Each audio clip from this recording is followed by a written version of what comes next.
Hadir bersama kami pakar komunikasi politik Universitas Nasional Jakarta, Lely Aryani.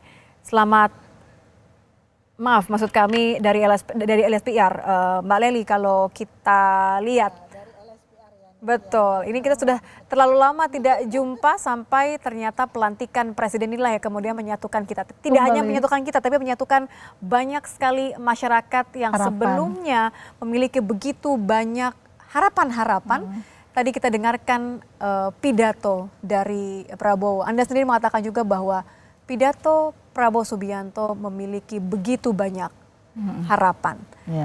Apa yang paling Anda memiliki kesan mendalam dalam pidato tadi?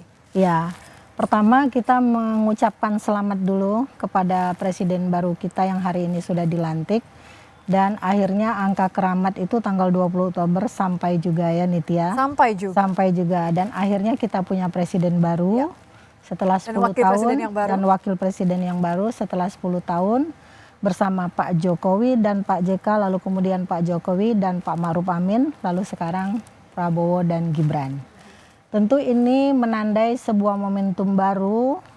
Bahwa meskipun Pak Prabowo mengenalkan dirinya dengan tagline keberlanjutan, tetapi tentu secara teoritis dan praktis dalam berbagai teori kepemimpinan termasuk teori peran itu digarisbawahi bahwa tiap kali terjadi kepemimpinan harus ada 3 hal yang terjadi di dalamnya. Apa saja? Yang pertama hope atau harapan.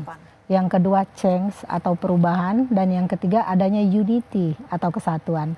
Tiga-tiganya tadi tercermin dalam pidato pertama Pak Prabowo. Sebutkan secara jelas dalam pidato. Secara jelas. Dan beruntungnya kita bangsa Indonesia ini, kita itu dari pemimpin yang satu dari mulai Bung Karno, Pak Harto, Pak Habibie, Gus Dur, Bu Mega, Pak SBY, Pak Jokowi, dan sekarang Pak Prabowo. Mereka semua pemimpin kita ini mempunyai tipologi gaya komunikasi politik yang berbeda satu dengan lainnya. Tadi Pak Prabowo juga menceritakan kan bagaimana kita harus mengucapkan terima kasih kepada Bung Karno yang sudah meletakkan dasar-dasar negara kita Pancasila, lalu kemudian Pak Harto mengikatnya dalam sejarah panjang lewat pembangunan, kepemimpinannya dan seterusnya. Lalu Pak Habibie meletakkan dasar-dasar kemampuan dalam pengetahuan dan teknologi. Gus Dur dalam keberagaman, iya kan. Bu Mega dengan bagaimana pembangunan yang tidak berjalan kemudian bisa digerakkan kembali. Pak SBY juga dengan berbagai kegiatan pembangunannya. Pak Jokowi dengan dinamikanya. Termasuk kekaguman Pak Prabowo sebagai presiden kita yang hari ini dilantik terhadap semua pemimpin itu. Lalu beliau menjanjikan bahwa beliau akan hadir untuk seluruh rakyat Indonesia. Tapi menarik banget tadi Nitya, tadi saya mencatat ada catatan penting, misalnya kita jangan senang melihat angka-angka statistik, kata beliau. Kita kembali kepada realita tadi. Kita harus melihat realitas bahwa sebenarnya masih banyak negara kita ini masih banyak sekolah-sekolah yang terbengkalai, katanya persoalan kesejahteraan dan kemiskinan masih terlalu besar dan sebagainya. Ini bagus bagi seorang pemimpin, banyak tadi ya, tapi ini catatan penting yang masih bisa kita garis bawahi.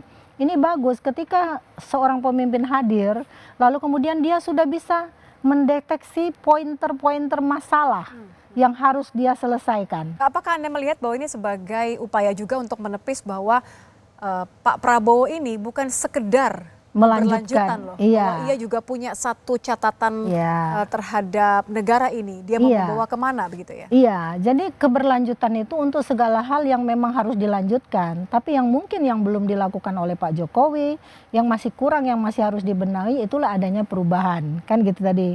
Tapi tetap harus dibingkai dengan persatuan, karena Pak Prabowo juga mengatakan, saya mengajak semua pihak untuk bersama-sama. Nah, jadi 3 poin ini sebenarnya sudah digarisbawahi oleh Pak Prabowo. Dan ini memang disambut antusias publik dalam berbagai rakam kanal media sosial yang saya baca, cukup positif responnya. Tapi kalau kita melihat kepada apa yang disajikan oleh Kompas sendiri oleh Litbangnya ya, melalui Kompas, memang kepuasan publik terhadap pemerintahan Pak Jokowi tinggi, masih di 75%-an.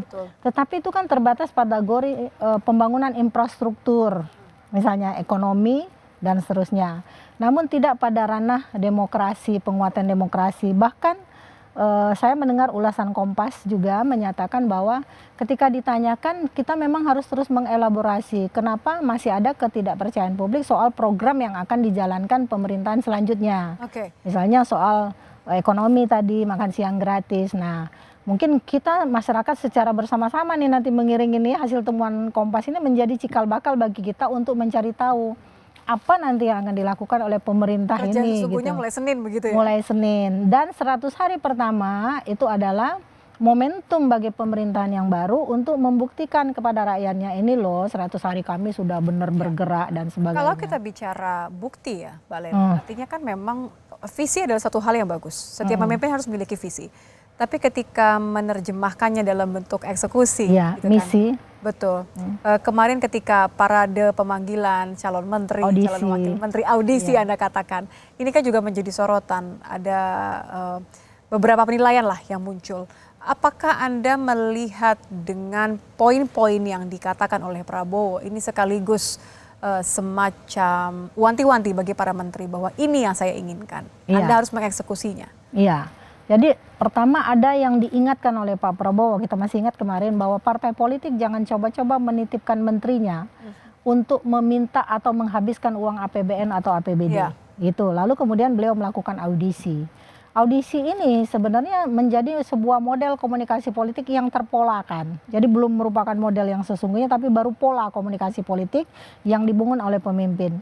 Kita di Kompas waktu Nitya masih ingat 2014 kita membahas bagaimana Pak Jokowi mencari menteri dengan melibatkan KPK. Tetapi pada saat itu KPK turun serta dengan menentukan lampu hijau, lampu kuning, lampu merah. Lalu muncullah program revolusi mental dan sebagainya. Namun di tengah perjalanannya nampaknya banyak juga masyarakat sendiri yang tidak berkenan dengan program itu ya. Di 2019 Pak Jokowi melakukan audisi tapi tidak lagi melibatkan KPK.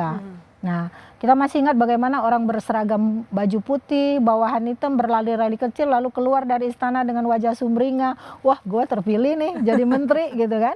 Kemarin Pak Prabowo melakukan pola komunikasi politik yang sama gitu. Tetapi kemudian Pak Prabowo mengembangkannya dengan cara memberikan pembekalan.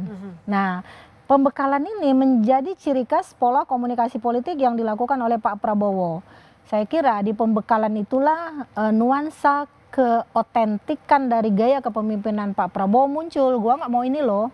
Nanti kalau kamu memimpin kementerian ini, gua ini harus selesai sekian persen dan sekian persen. Kita tidak tahu bahasa di belakang panggung. Kan? Menjadi seorang panglima ya sesungguhnya. Iya, jadi menjadi pemimpin yang sesungguhnya. Dan ingat dari sejak awal Pak Prabowo katanya mencalonkan lalu dikalahkan oleh Pak Jokowi, kan tagline-nya adalah tegas. Nah, saya kira Pak Prabowo akan membuktikan ketegasan kepemimpinannya ketika dia mulai sudah secara resmi menjabat sebagai presiden. Oke, bagaimana kemudian pembagian kerja porsi antara Prabowo Subianto sebagai presiden dan Gibran sebagai wakil presiden? Ada usia yang begitu jauh di sini, ada latar belakangnya yang juga jauh dan hal-hal yang menjadi tantangan. Tapi kami akan bahas Mbak Leli usai jeda. Tetaplah bersama kami di Kompas TV, saudara.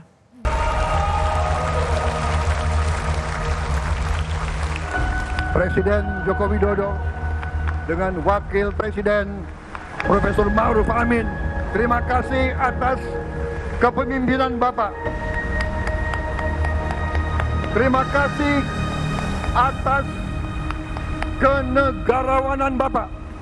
Bapak telah menakodai bangsa ini melalui krisis-krisis yang sungguh sangat berat. Jangan kita merasakan hari ini. Ingat waktu COVID, kita bahkan keluar dari rumah kita takut. Saya saksi, saya menterinya beliau, semua pihak dalam dan luar negeri telepon terus, menekan beliau terus, minta lockdown, lockdown, lockdown. Beliau menolak.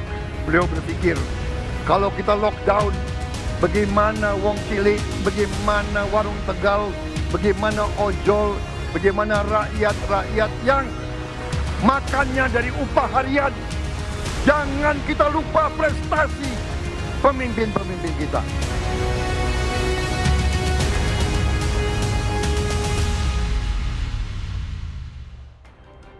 Masih bersama kami di Kompas TV Independen Terpercaya, saudara, dan saat ini saya masih bersama dengan pakar komunikasi politik dari LSPR, Mbak Lely. Mbak Lely, tadi yang menarik juga tidak hanya begitu besar apresiasinya dari Pak Prabowo terhadap Pak Jokowi, tapi Anda katakan Prabowo berusaha untuk menunjukkan siapa dirinya yang sesungguhnya.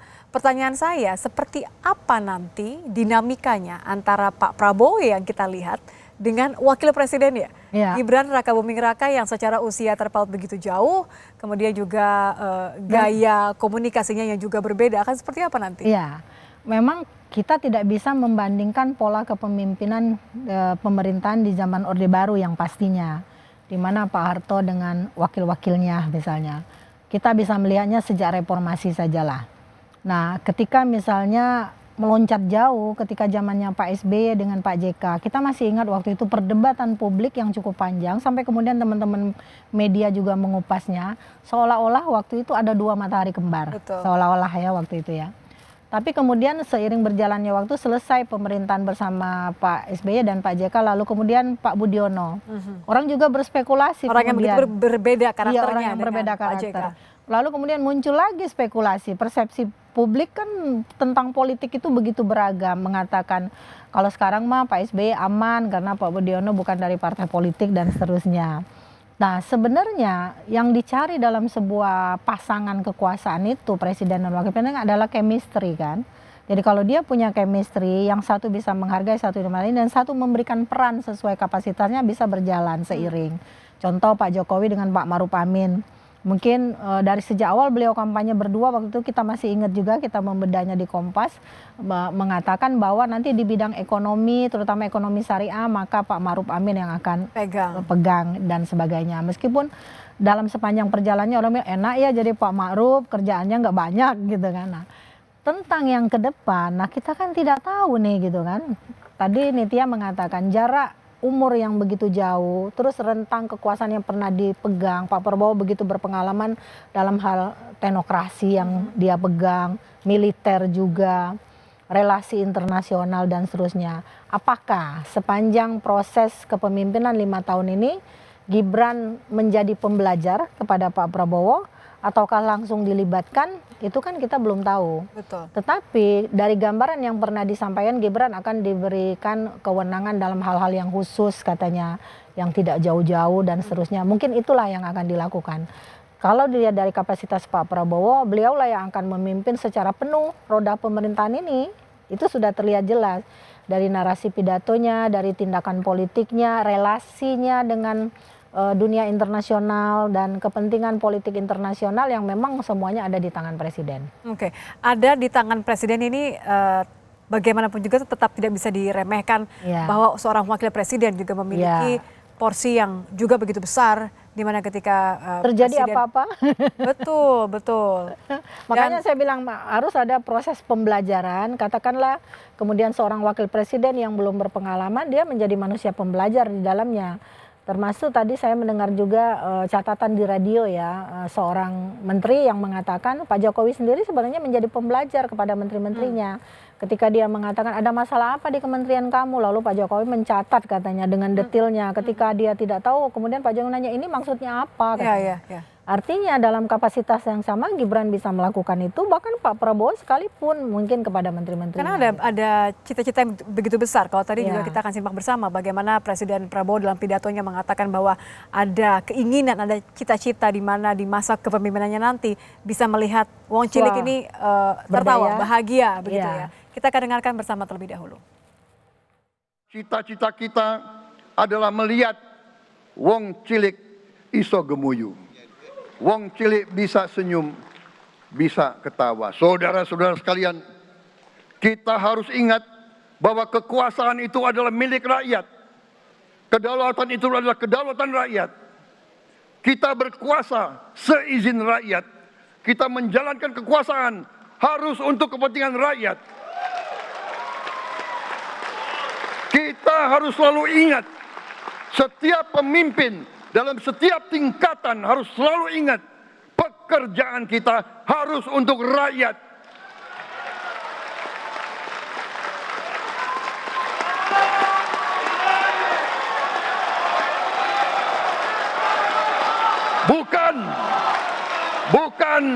Bukan kita bekerja untuk diri kita sendiri. Bukan kita bekerja untuk kerabat kita. Bukan kita bekerja untuk pemimpin-pemimpin kita. Pemimpin yang harus bekerja untuk rakyat.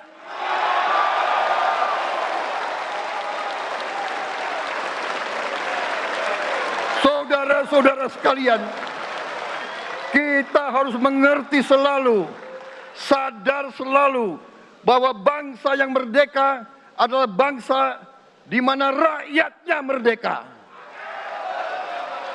Rakyat harus bebas dari ketakutan, bebas dari kemiskinan, bebas dari kelaparan, bebas dari kebodohan, bebas dari penindasan, bebas dari penderitaan.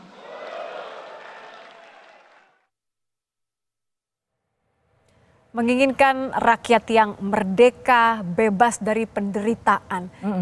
Ini menjawab keresahan, kesulitan rakyat Indonesia. Saya rasa ini juga catatan selama 15 tahun ke belakang ya, Mbak Lely. Tapi kalau kita melihat Pak Prabowo sebagai presiden kan juga tidak akan selalu mulus perjalanannya, artinya akan ada tantangan di kabinet, akan ada tantangan di parlemen, walaupun semuanya diajak guyup, diajak bersatu.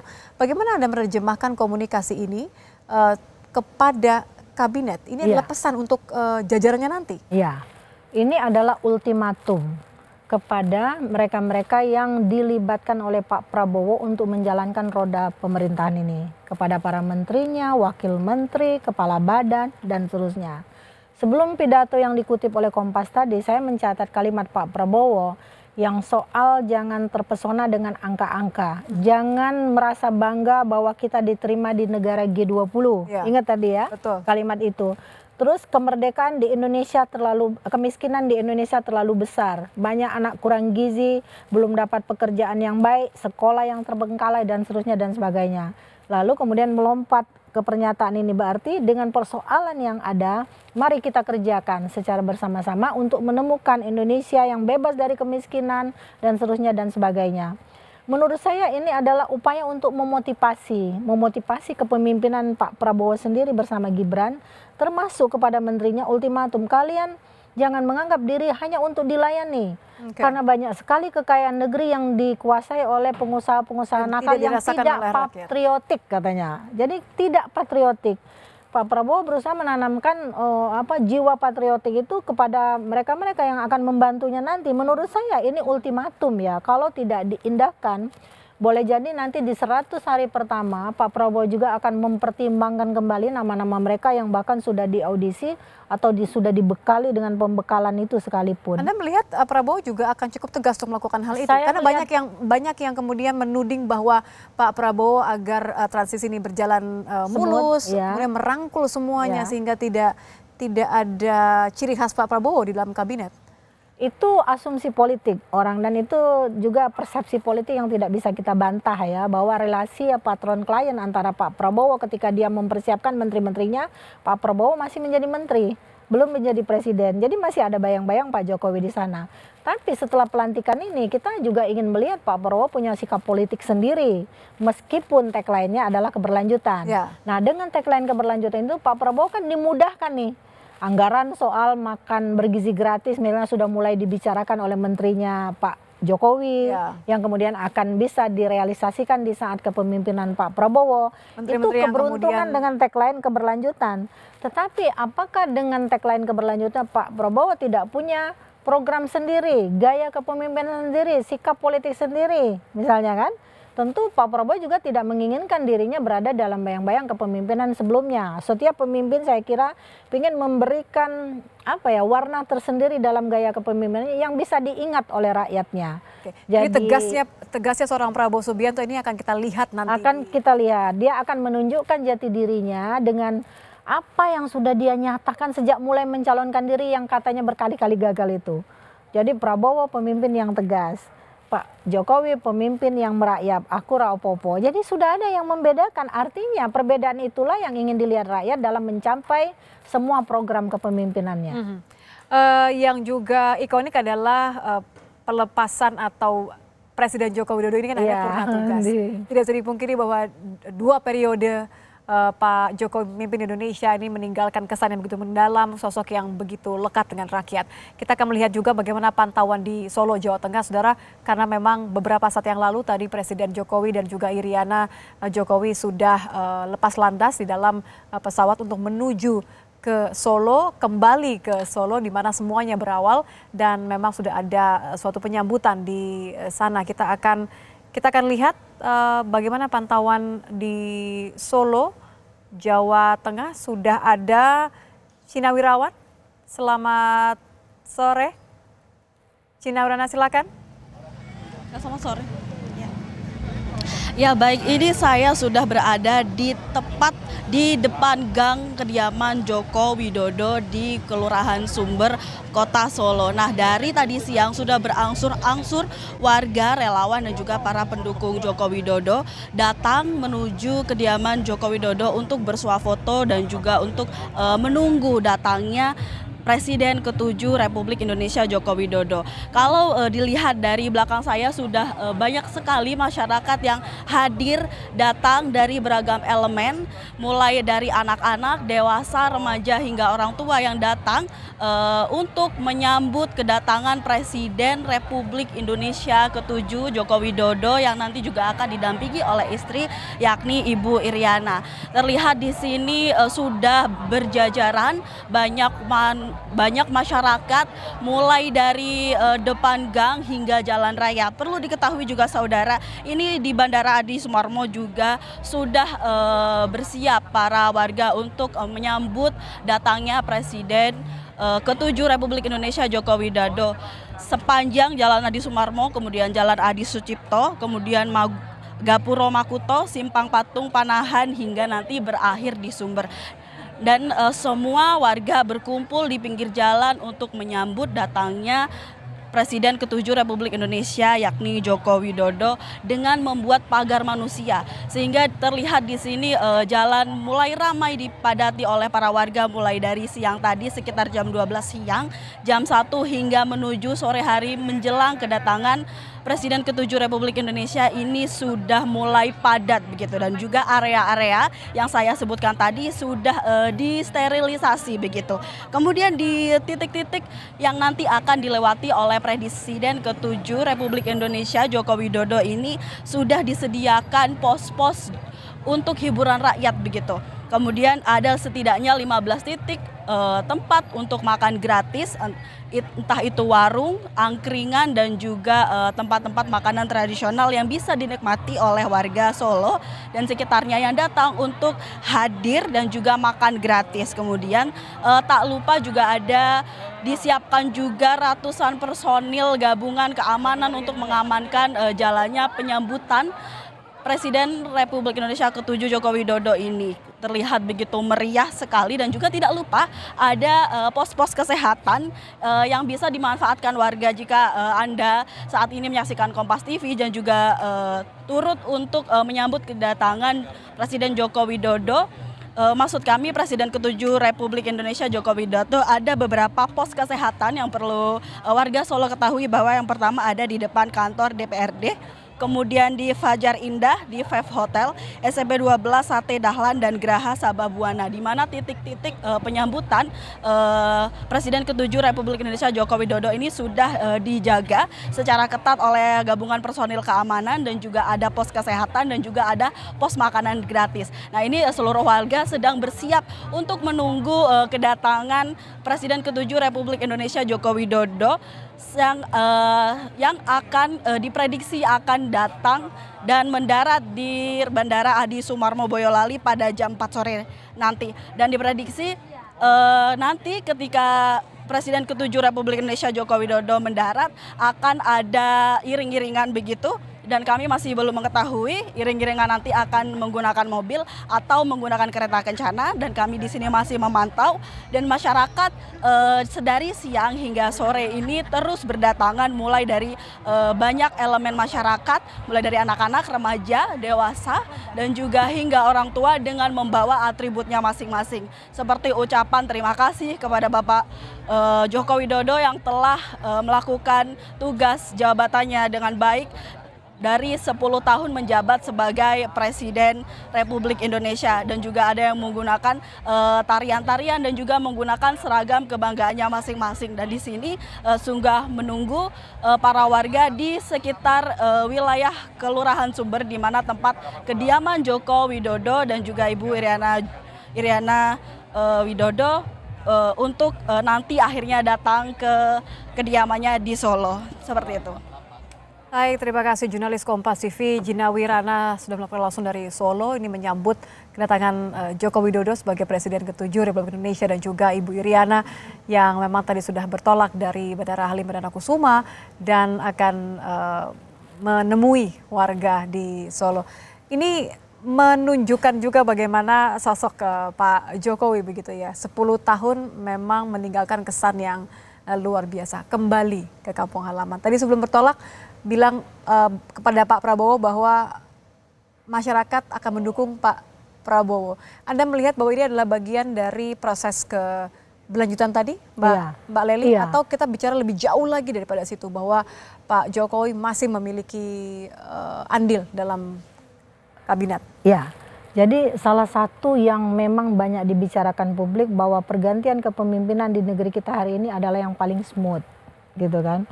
Banyak faktor yang melatar itu, di samping memang tagline keberlanjutan itu sendiri, notabene ada wajah Pak Jokowi di dalam pemerintahan ini, yaitu anaknya sendiri, yaitu Gibran Raka Buming Raka. Ini tidak bisa kita lepaskan begitu saja. Inilah yang namanya relasi patron klien dalam berbagai teori itu. Jadi ada hubungan kedekatan, entah itu hubungan darah, sesama alumni, ya, sesama mengikuti pendidikan kedinasan atau apa gitu. Dinamika semacam ini yang memang kemudian akan menentukan langkah politik Pak Prabowo sebagai presiden setelah ini. Itu dia yang ditunggu. Catatan ini yang kita tunggu sebenarnya kan. Oke lah, kemarin waktu audisi misalnya ada 16 menteri. Kemarin dalam berbagai media saya katakan kalau ada dialog imajiner antara Pak Prabowo dan Pak Jokowi kemarin misalnya, ini Mas Prabowo ada menteri-menteri gua yang bagus nih, nanti biar nanti tinggal landas aja, tinggal jalan, lah ya, saya rekomendasi ini. Atau bahkan Pak Prabowo sendiri yang minta, Mas mana nih menterinya yang bisa-bisa diikutin ke saya selanjutnya supaya nanti tinggal jalan dan seterusnya. Dua-duanya berkepentingan dalam hal ini. Namun demikian, kemarin katanya ada 16 ya, kalau nggak salah ada 16 menteri di era pemerintahan Pak Jokowi yang kemudian juga diikutkan kembali di pemerintahan Pak Prabowo. Saya juga menjadi bertanya begini nih Tia. Ketika Pak Jokowi pertama kali menjadi menteri, Pak Jokowi kan punya rasa percaya diri yang sangat tinggi. Ya, sehingga dia sebagai presiden lalu dia memilih menterinya dan kemudian menterinya itu mampu membuktikan bisa mendukung semua kerja politiknya Pak Jokowi. Nah artinya Pak Prabowo saya harapkan di antara 16 orang dan ratusan orang lainnya yang beliau rekrut itu akan muncul nih menteri-menteri baru yang memang asli pemilihan dari Pak Prabowo, yang kemudian memberikan momentum terbaru bagi Pak Prabowo. Ini loh menteri gua juga bisa kerja. Betul. Ini loh menteri gua juga adalah yang orang pilihan saya, ini pilihan saya dan sebagainya. Jadi bukan berarti dia akan menghubungkan relasi dengan semua mantan presiden terdahulu yang masih ada, itu masih tetap harus bisa dilanjutkan lewat dialog-dialog kebangsaan. Mereka adalah negarawan yang sudah membuktikan kerja keras dan kerja cerdasnya dalam kehidupan berbangsa dan negara. Maka kita ingin melihat juga ya bagaimana relasi itu tetap terjaga. Oke. Namun demikian untuk hari ini Pak Prabowo adalah presiden.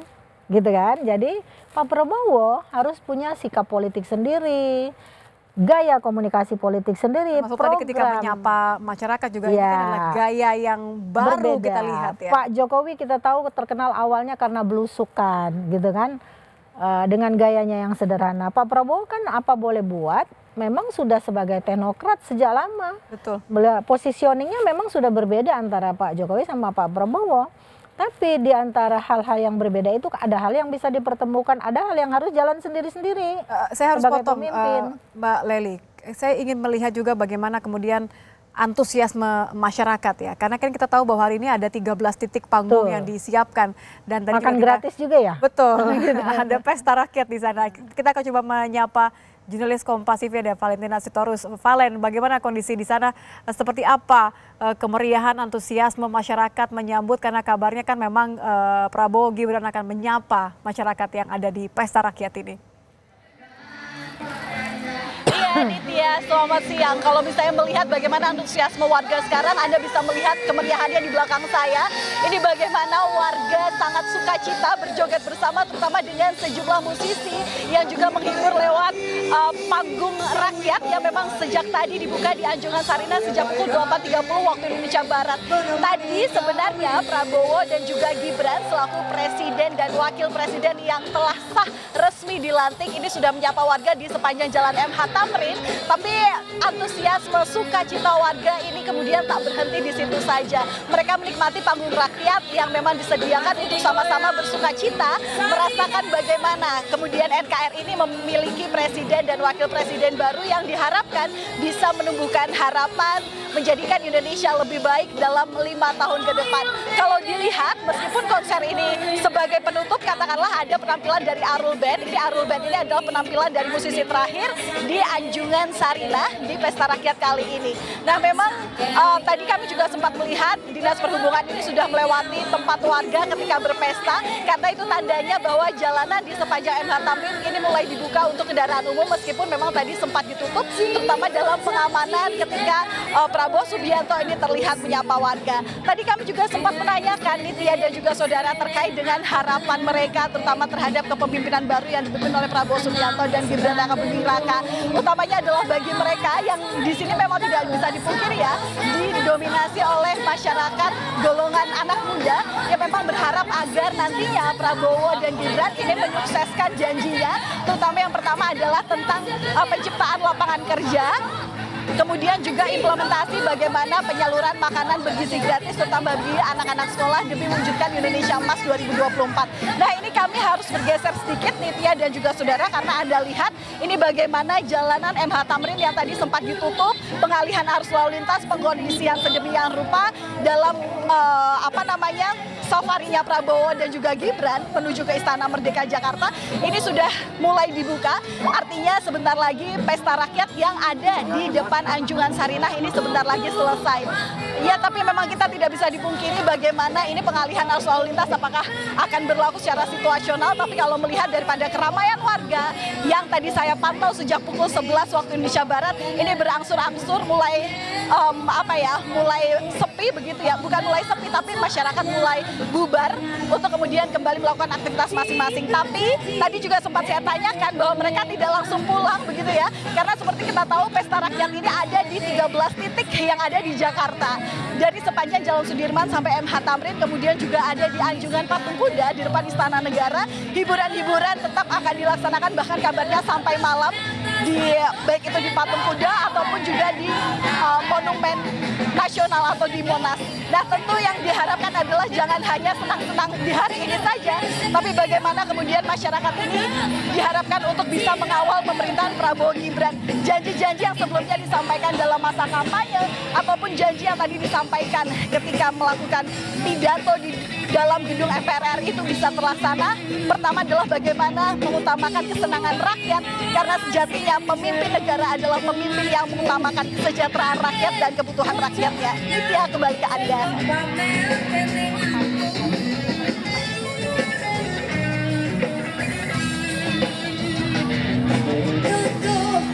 Baik, Valentina Sitorus, terima kasih jurnalis Kompas TV. Kemeriahan yang luar biasa, 13 titik tadi menunjukkan juga salah satunya adalah di sepanjang Jalan MH Tamrin, di mana tadi Anda menunjukkan bahwa kemeriahan masyarakat ini mengikuti pesta rakyat ini menunjukkan bahwa masyarakat begitu optimis dalam menyambut Prabowo Subianto sebagai presiden yang baru, Presiden Republik Indonesia. Saya ingin kembali ke Mbak Lely. Mbak Lely, kita semua senang hari ini kita selebrasi, kita bicara menyambut presiden yang baru. Kita baru akan bicara mengenai kinerja, kerja itu besok. Bagaimana Anda melihat pesan-pesan yang begitu disampaikan secara lugas oleh seorang Prabowo? Beliau menyebutkan kata-kata berani berulang-ulang. Apa legasi yang sebenarnya ingin disampaikan oleh Prabowo melalui pidatonya tadi? Iya, pertama memang tadi saya katakan identifikasi dirinya Pak Prabowo itu adalah pemimpin yang berani. Itu yang beliau lekatkan pada dirinya sejak mulai beliau mencalonkan diri sebagai presiden di 2014 yang kemudian dikalahkan oleh Pak Jokowi. Artinya kalau kemudian Pak Jokowi yang berhasil memimpin terpilih menjadi presiden lalu punya program tersendiri, tagline tersendiri tentang rakyat kecil dan sebagainya. Lalu kemudian muncullah ide-ide besar, membangun infrastruktur yang besar-besar yang konotasinya juga pada kelas menengah ke atas misalnya dan sebagainya. Tadi Pak Prabowo mengemukakan ada sekian banyak dari program itu yang memang masih harus kita kerjakan gitu loh. Intinya pada kesejahteraan masyarakat. Artinya tadi sederet peristiwa yang beliau sampaikan sudah saya sampaikan juga tadi ya. Artinya bagaimana menyasar pada petani, swasembada pangan, swasembada energi, karena ada energi yang dipermainkan oleh pengusaha-pengusaha nakal yang tidak patriotik. Nah, itu lagi kata kuncinya ya. Kata patriotik itu sendiri menurut saya punya makna besar secara simbolik gitu loh. Bahwa kita sebagai pemimpin dan kalian semua yang akan ikut dengan saya untuk memandu negeri ini juga harus punya keberanian secara patriotik untuk mengedepankan kepentingan rakyat kecil loh gitu. Masih banyak yang kelaparan, ada kakek 70 tahun yang masih menarik beca. Ini artinya kita belum merdeka kata beliau. Semacam Pak Prabowo ingin menunjukkan ada gap yang masih besar masih ada jarak. Ya, jarak kesejahteraan, jarak komunikasi, jarak politik, jarak kemewahan, bantuan yang tidak sampai tadi ya. Bantuan yang tidak sampai yang dipermainkan. Nah, kita kan berharap ini ada lebih dari 100 tokoh, katakanlah 100 menteri, calon wakil menteri dan seterusnya yang malam nanti mungkin akan diumumkan gitu ya. Ini apakah bisa mewarnai tagline besar yang dibangun oleh Pak Prabowo tentang rakyat kecil ini? Jadi beliau ketegasan untuk membangun kepada rakyat gitu loh. Artinya kepada rakyat. Bukan kepada diri mereka, meskipun bayangannya dengan banyaknya menteri itu, dengan banyaknya wakil menteri, banyaknya kepala badan, kita sudah membayangkan nih belanja pegawainya berapa, gaji mereka berapa mobil baru yang harus disiapkan untuk mereka misalnya. Itu sudah kebayang. Tapi apakah itu bisa sebanding misalnya dengan besarnya biaya negara yang dikeluarkan untuk protokol mereka, sifat-sifat pekerjaan yang bersifat protokoler, entah kunjungan kerja, entah dinas apa dan seterusnya, bisa sebanding dengan yang mereka kerjakan benar-benar untuk rakyat. Itu yang kita tunggu nanti, ketegasan Pak Prabowo untuk memberi ultimatum itu kepada para menterinya. Tidak hanya benar-benar bekerja, tapi juga tadi Pak Prabowo menyebutkan korupsi, pembenahan korupsi by system. Tidak boleh juga memberikan ruang bagi orang-orang yang seharusnya memberikan contoh tadi ya. Iya, jadi Pak Prabowo saya ingat tadi ingarso sung tulodo. Jadi di depan memberi contoh. Pemimpin harus menjadi role model. Itu kan ada dalam teori kepemimpinan. Ingarso sung tulodo ing madio mangun karso tut uri handayani. Kalau dari teori-teori terdahulu dari zaman Yunani sudah terbangun itu etos, logos, dan pathos misalnya. Ini yang harus diejawantakan dalam kepemimpinan Pak Prabowo selama 5 tahun ke depan. Karena kalau ini berhasil, Pak Prabowo pasti mau 2 periode kan, gitu kan. Nah ini gambaran keberhasilan ini adalah 2 periode yang membanggakan. Seperti mungkin sekarang para pendukungnya Pak Jokowi yang mengatakan hal yang sama. Tetapi jika tidak, masyarakat juga akan menilai kan, seandainya terjadi janji politik itu kan yang paling susah ditagih gitu, Niti ya. Jadi namanya juga janji politik, katanya ya udah kita lagi berusaha. Parahnya dalam setiap kepemimpinan kan hanya ada 5 tahun misalnya. Karena itu kenapa undang-undang memberi batasan 2 periode, karena dianggap 5 tahun belum bisa bekerja maksimal. Ya, ada jangka panjang yang harus dipenuhi. Dalam 5 tahun pertama itu biasanya 2 tahun baru mempersiapkan regulasinya, 1 tahun bekerja, 2 tahun selanjutnya mempersiapkan periode selanjutnya. Sehingga rakyat kehilangan apa yang harus diminta kepada pemimpinnya yang sudah dipilih. Apalagi suara Prabowo Gibran ini sebesar 58% kan. Artinya maksimal rakyat memberikan kepercayaan itu. Kita meminta maksimal juga beliau berdua ini bekerja untuk rakyatnya, dibantu oleh menteri-menterinya yang banyak itu. Narasi bagaimana kemudian memastikan bahwa wong cilik atau rakyat ini benar-benar akhirnya mendapatkan apa yang mereka butuhkan. Ini kan narasi yang selalu dijanjikan sebenarnya kan. Dengan berbagai pendekatan, kita bisa katakan. Apa yang bisa diharapkan, apa yang seharusnya disampaikan secara berbeda oleh seorang Prabowo Subianto dengan latar belakang kita lihat tidak hanya di politik, tapi juga militer begitu. Bagaimana seharusnya Prabowo menyajikan hal-hal tersebut? Iya, jadi kontestasi politik kabinet yang akan beliau sajikan itu kan tergantung kepada gaya kepemimpinannya nanti dalam memandu orkestrasi di menteri-menterinya itu. Otomatis berbagai program yang berkaitan dengan kepentingan dan hajat hidup orang banyak, terutama ekonomi. Mungkin kalau dari segi infrastruktur, Pak Jokowi sudah memulai dengan begitu besar. Pak Prabowo mungkin melanjutkan beberapa poin saja dari infrastruktur. Fokus kepada pembangunan yang sesuai yang beliau bicarakan hari ini. Misal nih, ada kebijakan makan bergizi gratis. Ya. Nah, itu juga harus dipertimbangkan benar nih. Kalau nilainya berapa, turunnya sampai ke rakyat. Misalnya dari Pak Prabowo-nya sudah diatur berdasarkan kementerian 30.000 satu orang misalnya. Tiba-tiba turun ke bawah cuma 5.000. Rakyat bisa dapat apa kalau seperti itu? Itu satu. Nah, ada kebijakan lain. Kalau kita tanya sebenarnya kepada rakyat, kamu pengennya makan gratis apa lapangan pekerjaan? Betul. Kata mereka lapangan pekerjaan. Sebab kalau lapangan pekerjaan kami bisa makan bergizi gratis bukan hanya makan siang, Bu. Tapi bisa tidak makan pagi, makan siang, makan sore, dan makan malam katanya. Nah, artinya ini juga harus merupakan sebuah inisiatif yang benar-benar bisa digerakkan oleh Pak Prabowo kepada menteri-menterinya yang harus super kreatif. Jadi jangan menteri itu hanya karena asal Bapak senang saja nanti kepada Pak Prabowo-nya. Seolah-olah kalau depan Pak Prabowo laporannya banyak, tapi kemudian kerjanya nggak ada. Itu, saya pikir Pak Prabowo akan tegas gitu. Akan tegas sesuai dengan karakternya ya. Kita juga akan lihat juga bagaimana ini sudah kami mendapatkan kabar bahwa Presiden ke-7 Republik Indonesia Joko Widodo dan Ibu Iriana ini nampaknya sudah tiba di Bandara Solo ya. Kita akan lihat tadi pesawat Boeing 737-800 yang membawa Joko Widodo dan juga Iriana. Karena sudah tadi ada penyambutan keduanya di Solo, kampung halaman mereka. Kita akan kembali hanya di Kompas TV, saudara. Sesaat lagi.